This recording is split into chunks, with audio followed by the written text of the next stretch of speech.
Good morning, everyone. We're excited to be doing this. This is the first time we've done a little bit of a more answering questions that we hear and talking about why we've done this, how we've done this. We're not going to go super into depth about finances yet. We'll be making a video on how we make money and how we plan on making money for the future. But for now, we're just going to talk about what led us here. How did we end up in a tiny trailer doing what we're doing? So what's your first question in your prompt there, Zoe? So my first question, a question that we get asked quite a bit, is why we chose the Intech Discover over another trailer that is a little bit more capable, like something that's 4-season ready, something that has a bathroom, something that's more suited for full-time use. Whereas the Intech doesn't. It's basically a cargo trailer with tents on the side, and we don't even use the tents anymore. Yeah. So, I mean, from my perspective, I guess let's give a little bit of background. We moved to Texas in 2019. I was a band instrument repair tech for a company out here in Oregon I think I was there for 6 or 7 years. It was an absolutely amazing company, and I'm still good friends with the owner. And while I don't work for them anymore, I mean, we see them on a regular basis, and I mean, they're like family to us. So I was with them for a long time, and then an opportunity arose in Texas. We took the opportunity to move to Texas, and things just didn't pan out down there. But initially, when we were first looking into RVs was when we were moving to Texas.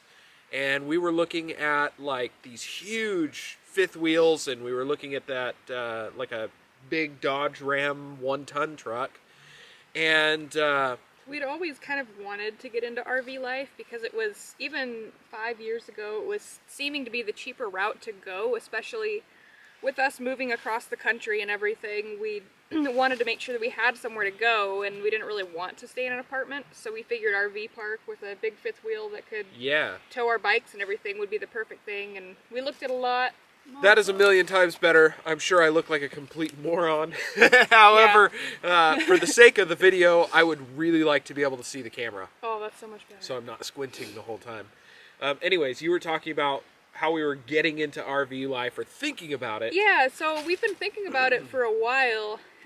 It wasn't just a spur of the moment thing, and ultimately after looking at some trucks and trailers, we just, spending $150,000 between, well, more than that, I guess, because that trailer we looked at was $100, and then the truck that we wanted was $30. It was $30, so it was $130. So yeah, about $130,000 between truck and trailer. It just didn't seem feasible. It's like, well, down in Texas, we might be able to buy a house like that. Buy a house, yes. But we just needed, we of course had to save up 2 years worth of pay stubs and everything to be able to finance anything down there. And so we'll kind of long story short it because it's kind of a long story. Well, and I can give a little bit of info on that. So I ended up being an instrument repair tech down in Texas as well. But the way things works down there is a little different as far as instrument repair. So as an instrument repair, I fixed saxophones, flutes, clarinets, oboes, bassoons.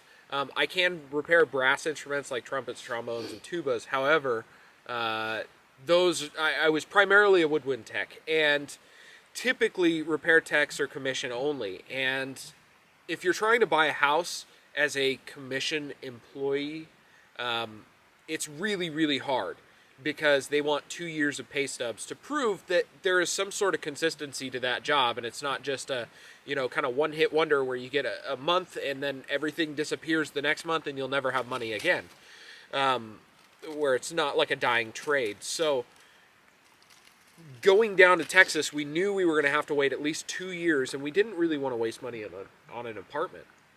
So we looked into getting an RV then, and it just didn't make sense. We had a car at the time that was kind of going through the lemon law process. It was a complete nightmare. And so that car was at the dealer for like a couple of months at that point when we were looking for an RV. And we just weren't sure if we were going to be able to like get the car back in time to either trade it in or if it was going to be bought back. So we didn't end up going that route. We took 2 cars down, pickup truck and a car down to Texas. with as much as we could fit, we got an apartment down there, and then we made 2 more trips up to Oregon to grab all of our stuff and move down. We ended up doing that and doing the apartment life for a little over 2 years. We had a small apartment for a while, and while we were in that apartment, COVID actually happened. We moved right before COVID, and then in 2019, and then March of 2020 was when everything shut down, and then we weren't even sure if we were going to have jobs in a few months, so we kind of started thinking about other things that we could do. So in that time, we started a detailing business, like an automotive detailing business, and then we started thinking about getting an RV and traveling a little bit because we just had nothing else to do. Well, so the first 2 years of us being in Texas, we didn't do any riding. And maybe 1.5 years, I should say. Yeah. So the first 1.5 years that we were in Texas, we moved our bikes down with us pretty much right away because we had this impression of, oh, Texas is huge. Everyone's going to have places to dirt bike. And it was just so far from the truth. The truth is there was no places to ride dirt bikes. Like, it was all privately owned land. And the problem with privately owned land is you had to pay a membership to ride at this one person's 300-acre property. And the rules could be a little ridiculous and stuff like that. But also, as everyone else did with COVID, we got a dog. And we used to do a lot of primitive camping, and that's not really a thing out there. It's few and far between, especially we were in the San Antonio area, and there just wasn't anything nearby that was like a plot of publicly owned land that we could go ride a dirt bike. I think there's 2, and I could be mistaken on this too. I think there's 2 areas, 2 publicly owned lands in Texas that you can go ride on. One of them is Sam Houston National Forest, which is open to dirt bikes and quads only. There is no 4-wheeling out there, but it's on the border of Texas and Louisiana, and it's in a really cool pine forest. We actually went out there, but we didn't realize the trails were closed, so we didn't get to experience it. We camped there for a night and then left. And then the other one is Big Bend National Park, but the kicker with Big Bend is it's 4-wheeling only. It's only street legal vehicles, so if you had a plated dirt bike, you could go and ride there. However, there's a lot of private land, like a lot of our friends from Texas owned land like around that backed up to Big Bend, so like they were like, hey, come out and ride, and just the 6-hour drive to so BFE didn't sound fun. Yeah, so a little bit of context there. I mean, it was like 4 hours one way, 6 hours the other if we wanted to go to one of those 2 places. Literally on 2 different ends of the state. And Texas is huge. And so knowing that and having a dog, we can't just go like pack up and go camp in a tent in 100-degree weather and let Mia sit in a tent where she's baking to death. So at that time, we had bought the Subaru. We had a Subaru WRX STI, and Subaru doesn't really have a tow capacity here in North America, so the American cars don't really get a tow capacity. But over in Europe, they gave them a 3,000 or 3,500 pound tow capacity, and I found a hitch for it that was rated for 3,500 pounds. So I was like, okay, that's our limit. Well, really, I wanted a trailer that we could hook up to it that was maybe half of its tow capacity. That way we could throw bikes in it. And so then came the search for finding a travel trailer. And I don't remember who found Intech. I think you found Intech. I think so. I don't remember. But yeah, we looked at cargo trailers. They're cheap, but they're just so heavy. And the problem is like finding a single axle cargo trailer that was, sub 2,000 pounds, so we could have 1,000 pounds of cargo in it without overloading the Subaru was impossible. Yeah. Not only that, but the build quality of some of the cargo trailers is questionable. Especially those cheaper ones that we were looking at. And it started to become like, well, we're just gonna have to just tent camp it, I guess. And we had a 3-rail motorcycle, kind of like the one we have now, that we'd put our bikes on and haul it with the Subaru. And anyways, finally I found Intech, and I saw they made a trailer that dry weight was 1,900 pounds. It was a cargo trailer you could stand up in, and it had tip-out beds, and it had an AC, and it had a kitchen, and I'm like, hell yeah. Yeah. And so when we saw that, we were like, okay, we got to find one of these. So we found a dealer, pretty much the only dealer in the state. Well, and this is also, let's preface this by saying this was literally in 2020, right after COVID. Everybody decided that they wanted an RV. So it was like the worst possible time. So we started calling the only dealer in our area that had them, and they're like, Good luck. Good luck. So we got a hold of this dealer, and unfortunately they didn't have one, and they're like, honestly, our waiting list is pretty long right now, and you have to put 10% down, a deposit, just to get put on the waiting list. And that was pretty much the way most dealers were working for that kind of stuff at that time anyways. But it just didn't make sense for us, because it was like, man, we're gonna have to try and put money down on a trailer that we don't know if we can even get. And so we kind of gave up. Well, we wanted it like by a certain point, because we would make a yearly road trip to Oregon back to see friends and family. So we wanted it it was like, we started looking for one in like January.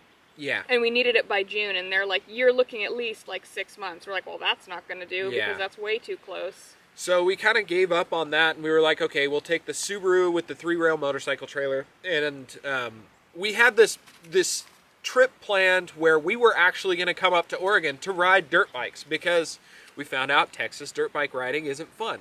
And so we decided we'll just take the 3-rail motorcycle trailer.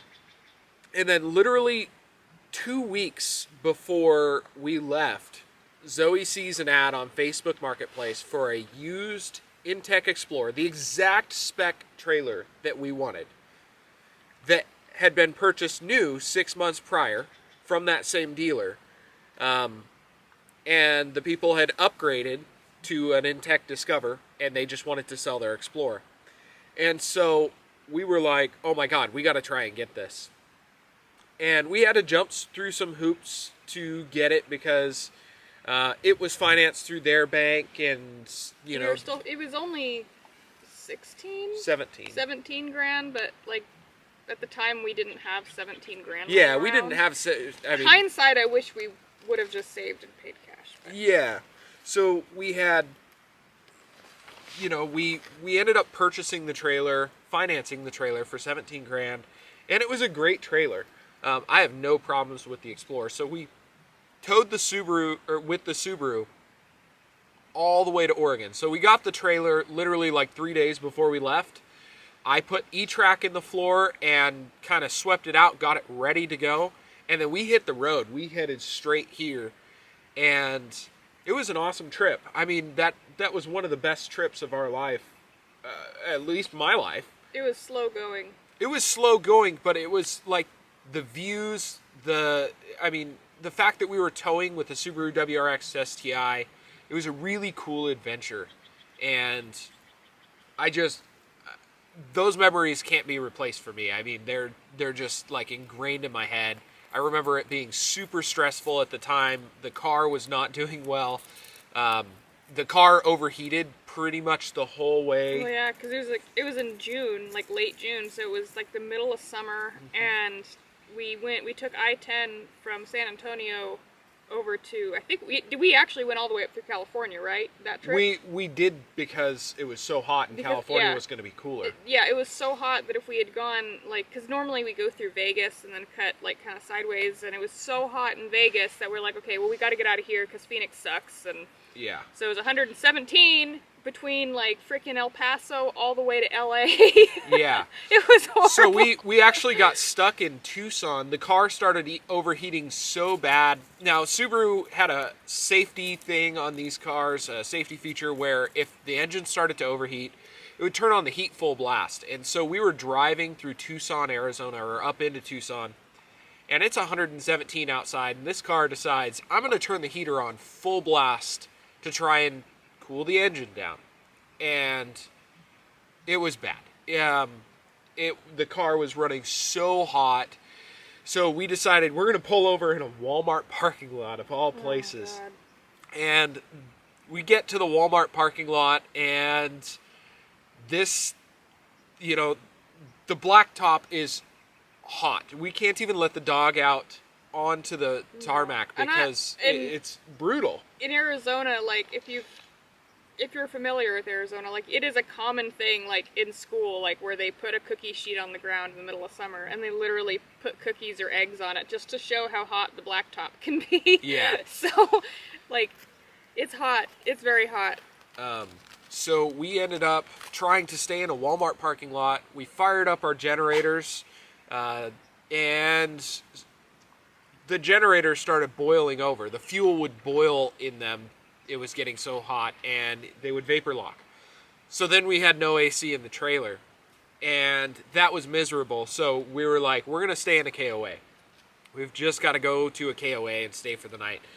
And we discovered the nicest KOA we've ever been to right then, and that was awesome. Yeah, it was epic. The KOA Holiday in Tucson is the best KOA. I mean, I'm sure there's nicer KOAs Yeah. or KOAs of that same standard, but oh my god, it's like, it is an actual, like, resort, and it, you know, like when they say, like, RV parks that have resort in the name, usually, like, stay away, well, KOA is pretty safe, and that one is freaking nice. Yeah, It's so nice. There's, like, mini golf, there's a pool, there's, like, laser tag, it's badass. They have a barbecue restaurant that's kind of affiliated with them. It's like they have a barbecue restaurant on site, and you call, and when you order your food, like they'll bring it to you in a golf cart. It's super. Anyways, it's super cool, but it's not really our style of camping. But every once in a while, it's kind of nice to splurge, and so we always try to stop there if we're traveling through just for a night.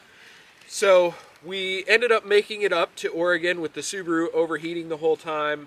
I overnighted a radiator to my mom's place and put in a bigger Cobb radiator that was like 4 times the capacity. It had a 1-row radiator in it, and we put a 4-row in it. And long story short, then the car overheated.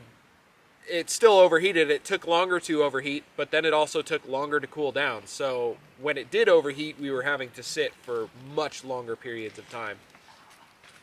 And so that didn't end up panning out.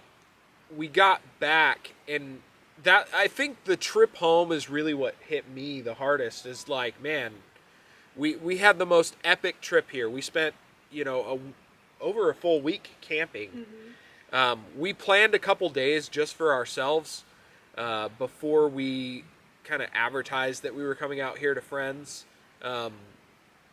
in the sense that we were camping. So we left ourselves like 3 days where we got to ride on our own without anyone else. And just coming back to the Oregon landscape and riding was, it was life-changing. And also we had some drama going on at home that when we got home it was kind of a train wreck. Yeah. So we won't go into that detail, but yeah, so getting home was like, oh, this is life. Yeah, we have to stop our vacation now. And so at that time we had some friends that were coworkers, and one of the friends shared a book with us, and that book was The 4-Hour Workweek by Tim Ferriss. And I don't read books. I won't read books. It's just I get super agitated when I try to read, so I listened to the audiobook, and that was like probably the first actual audiobook I've listened to. I'll read articles and stuff like that, but reading a book, it's not going to happen for me. So I listened to the audiobook, and I just kept coming home and telling Zoe, I was like, you got to hear this. This is just insane. And I kept pestering her. And finally, it was like, I ordered a copy, and I was like, you need to read this. And, what was your perspective from there? Because,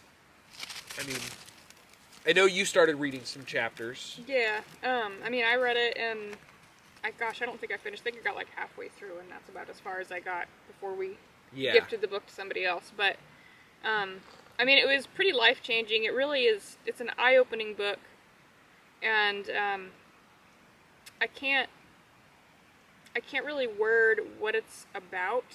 It's like the title seems ridiculous, 4-hour work week, right? But you just have to read it. Enough people talk about it, and you have to read it. I'm sure if you're listening to this or watching this, we're probably not the first people you've ever heard talk about the 4-Hour Workweek by Tim Ferriss, or Tim Ferriss at all. Well, and the other thing, so just to give a brief thing of what I took from the book, one of the biggest things he talks about is how if you free up your time and your location, you can live what seems like well beyond your means for a very small amount of money. So if you look at, for example, we looked at the things that we loved doing most. Like when you go on vacation, what do you do? And the truth is, when most people go on vacation, most Americans, they're on a tight budget. And they're not on a tight budget because they want to be. They're on a tight budget because they're spending all their money elsewhere, right? And I think that's what I realized is like, it's not the vacation that costs all the money. It's the apartment, it's the eating out, it's all the groceries, it's the outings with friends, drinking and stuff like that. It's all the nickel and dime stuff. It's the coffee shop. I mean, it's your lifestyle, really. It's a lifestyle thing, and it's the American way nowadays, unfortunately. And I'm not going to say if you do all those things, that's totally fine. There is nothing wrong with that. We lived that way for years, but it's like at that time we had like I think it was close to $2,000 in vehicle payments, between motorcycles and cars. And we were making good money, so it didn't really matter. It was, not that much of our income. But at the same time, it was like, again, all the nickel and dime stuff. I mean, you spend that much a month on vehicles and... It's like you make more and then you spend more, and there's no way out of it. Mm-hmm. And so we started thinking when we got back, God, we got to fix this. At that point, we kind of decided we don't really want to buy a house because... houses, they chain you to one location, and I don't think we were convinced that we were going to stay in Texas or Oregon at that point. And so it was kind of like, okay, we should do a little bit of traveling. Then we discovered a couple on YouTube, Elsa Ray and Baron, and we watched through their channel where they lived in a scamp full time, and were pretty successful doing it. Now, they were much more budget-oriented than we are, and on a much tighter thing, so we were inspired by that. So we kind of decided, okay, we need to get rid of this Subaru when we get back, because it's going to blow up. And it did. Well, it didn't blow up. It wasn't doing well, so we got back, traded in the Subaru for a 2018 GMC Canyon. And then we were like, okay, let's find an RV park that we can park our trailer in. And let's try and build the Explorer out to live in full time. And let's get rid of our apartment. So we were like 4 months out from our lease ending on our apartment. So we knew we were going to have like a transition period. So we were like, we got to figure out a bathroom situation, a shower situation. There's some stuff with the Intech that we got to figure out. And then we started looking for another trailer. Yeah, well, and the main thing with the Explorer that kind of, at least, I don't know, I think your thoughts are different because he couldn't stand up completely straight in the Explorer. I could. I think the ceiling height is literally 5'4", and I'm like 5'3". So... he couldn't stand up straight. I could, but except I had to duck underneath the AC, so there was that was slightly uncomfortable. And then also the gross vehicle weight rating of the Explorer was really low. Like you could only, 1,200 pounds? Yeah, we could only put it was like 1,100 pounds of cargo on it. And we were already like at that with the bikes and like the gear, so it's like, oh my god, how do we fit everything that we need to live in this. So we were like, well, we'll look for another trailer, and if we find something that's a FES, then yeah, we'll get it. And if there's nothing, then we'll just keep the Explorer. If it happens, it happens, kind of thing. And we looked at a lot of trailers. Yeah. We looked at a lot of trailers. We looked at the E-Pros. We looked at the E-Pro is the same as the Geo Pro, I believe, Yeah, and then there's and the KZ Escape. Those are all the same. the Nobos, the No Boundaries. I think Yep. they had a small toy hauler, and all these have like the option to have a toy hauler. And we like went to all these different dealerships and drove around and looked at them, and all of them lacked like some of them had like some really neat features. Like I think doesn't the Nobo have like independent suspension or something like that? It has something Airbags or something. airbag- I don't something- even remember. I don't know, some fancy thing, and but then like you touch the sync handle and it's like, ew. This is going to come apart in a week. Yeah, and then we even looked at a Grand Design. Yeah. What was that? It was a Imagine 21 foot, I think. Toy hauler. Was it a 21 foot? It was one of their. It was like the smallest toy hauler that Grand Design has, and everybody rants and raves about the Grand Designs and how they're so nice. And no, Absolutely not. absolutely not. Yeah, I got like, in and like turned a couple knobs and like opened cabinets, and I'm like, and they just felt oh, like. and we looked at the Coachman Adrenaline Oh, too. the Coachman Adrenaline, I think, was at the top of my list for RVs that would possibly be a yes. That one, surprisingly, I think that one felt the nicest. It had the worst reviews. Had the worst reviews, but that one felt like it had the nicest quality stuff, and the floor plan was the most. That one made the most sense to Yeah, us. Like as a- everything else just didn't. Yeah. It's like I can't live in this. Like this makes no sense at all. But yeah, we ended up not because I think the Adrenaline's the same thing as the like Forest River Work and Play or something like that. It's they're all tied together somehow. But anyways, it that's a lot of money. It was like 60 grand, and it's like that's quite a bit more than we want to spend on a trailer. Well, And it was huge. It was like that would max the our. Adrenaline was like 40. Oh, was it 40? Yeah, it was like. Oh Between no, the Grand Design was 60. yeah. The Adrenaline was, but that was still more than we wanted to spend. Yeah, and so. And it was massive. I mean, that one was a 24 foot. And so that gets into the next point is, so we obviously picked the Discover, and so after doing all this looking, we were like, nothing feels like it's built to the same caliber as the Discover, with the exception of like going to an ATC. But you're going to spend a lot more money on an ATC, and we didn't have ATC money. No. And we didn't have ATC tow capacity either. No, because they're heavy. So we were like, let's try to build out a Discover, because If we can find one. if we can find one. And so we called Princess Craft RV in Round Rock, Texas, and we were like, hey, do you guys have one? And they're like, yeah, ish. Yeah, they're like, we have one in stock, but we have some on order, but the one in stock we can't sell because it's got some damage. And I'm like, well, what kind of damage does it have? And he's like, well, somebody put a forklift through the tip out. And I'm like, Yeah. well, can I look at it? Because I'm not super bothered by that. And so, yeah, we put a down payment on it, went and looked at it, and the damage was in the skirting of the tip of the canvas. Yeah.